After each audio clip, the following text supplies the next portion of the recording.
Hi there guys, welcome back to the channel. So today we're going to talk about Warcry briefly. Now we know that Gen Con was announced, and we knew that earlier this week they said that there'd be some Warhammer content. Lots of different things for lots of different games. Now one of those is quite a rare appearance, certainly recently, for Warcry.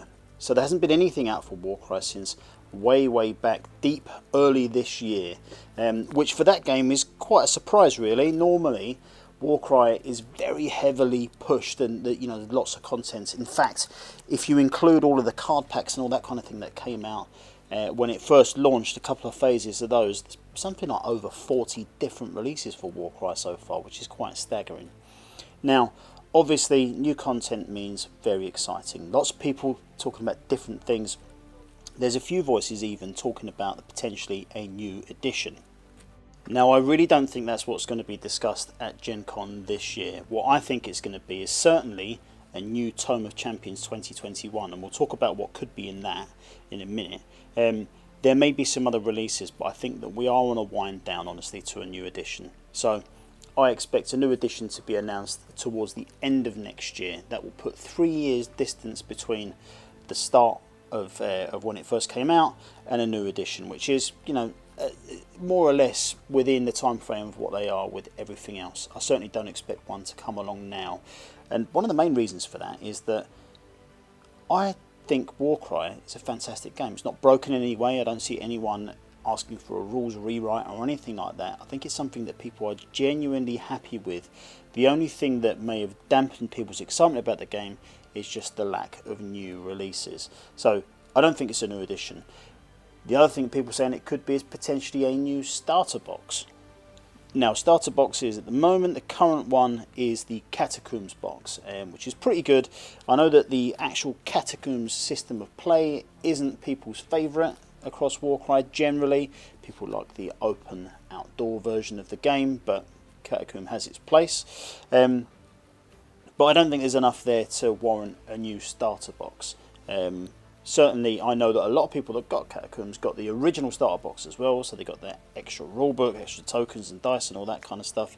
I'm not sure that this system needs another starter box. I think what has come before and what's available now is adequate, but it could potentially have a bit of a sideways glance at the starter box. So if you look at what happened with the last edition of Kill Team, what a lot of people call Kill Team 1.0, they had things like Road Trader and the Pariah Nexus. So we could get something like that, because if something hasn't been supported from Warcry since Catacombs come out, it is actually that Catacombs system of play.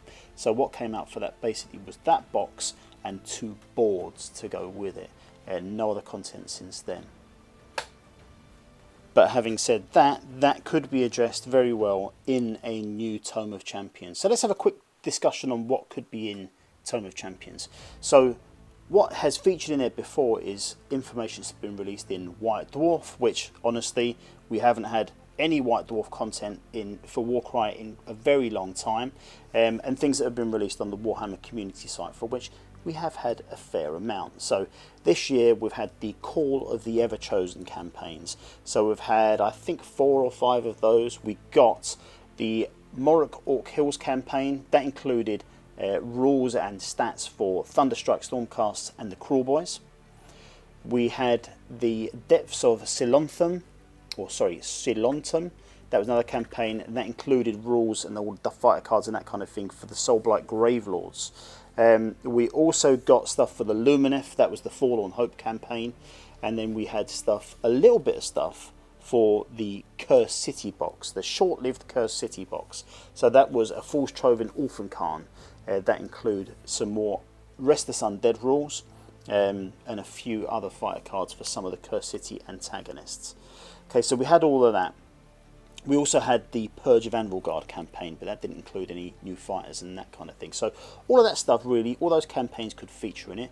I am expecting there to be a few more campaigns in there, specifically filling out content for Catacombs, because like I say, the initial releases were great, but it has more or less been forgotten about since then. Now there was another errata made in March, so there was quite a lot of different changes there. I don't expect them to be touched in a new Tome of Champions, but it is something they could do. So basically, the short-lived Monsters and Mercenaries book is more or less done away with now, because all of the information there was taken up in the faction books that came out last year. So that information isn't available anymore. The campaigns from that book maybe could be updated and put into a new Tome of Champions. Who knows? The only other Warcry content that came out this year was there was a paint guide for the Catacombs terrain that was on the Warhammer community website in August. So really, it has been very, very quiet on the Warcry front, which leads me to believe that they are running down the push for content for that game in anticipation of another edition next year. So sticking with Tome of Champions, we've been through things that have come out and that we already know about, which could populate content for that Tome of Champions or potentially new one. So what else could go in there? So we haven't had any fighter cards for the Curse City protagonist characters. So in times gone by, things like Kill Team and that kind of thing, when Blackstone Fortress came out, all of the information, all of the models for that game were made available in Kill Team. You could either put them into one of the factions, or there was a actual warband, or sorry, a kill team for the enemies that were in Blackstone Fortress. Now, obviously, we've had a little bit through the Call of the Everchosen for some of the antagonists from Curse City, but they could flesh out those other characters a bit more. I get the feeling that Curse City is a bit of a sort of dirty word amongst within the Warhammer world, just because I think if they continue to mention it, they will just pipe up more questions about why there's been no more content and that kind of thing. So I think they are purposely staying quiet on that. In fact, the only place it's ever mentioned anymore is there's been a couple of articles in a White Dwarf. Other than that, it is utterly shunned. But we could get that information anyway. We will no doubt get some more campaigns, like I said, about particularly for Catacombs potentially.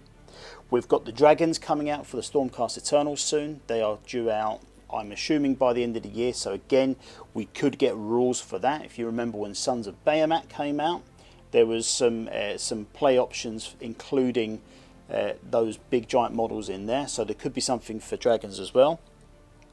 We've also got a little bit of new Age of Sigmar terrain, so we could get additional rules for that as well. There could be updates to the match play options and that kind of thing. I'm not entirely sure. I think what we've got, to be fair, when the last Tome of Champions came out, we were in between lockdowns, especially in the UK back then, and there's been not that big an opportunity this year for people to play. So I think in terms of match play and that kind of thing, because so many people have missed out in the last 18 months or whatever for that sort of thing, I'd be quite surprised if they brought out anything like that. Okay, so just before I go, I'll just give a few opinions or kind of minor predictions on what we could get for these other games. So Warhammer 40k, I really have no idea. They've been talking about the Black Templars and that kind of thing. That I'm assuming that we'll get some information there. Warhammer Underworlds, obviously Diachasm run is now over, time for something new, so I'm sure that there will be something announced for that. Quite annoying really, I never really bought into Warhammer Underworlds, but I did for Diachasm, and it feels like, because things, I'm assuming that we've got a new version of Diachasm coming out. It feels like as soon as it's finished, it's almost not tainted, but it's almost like they've moved on too quickly.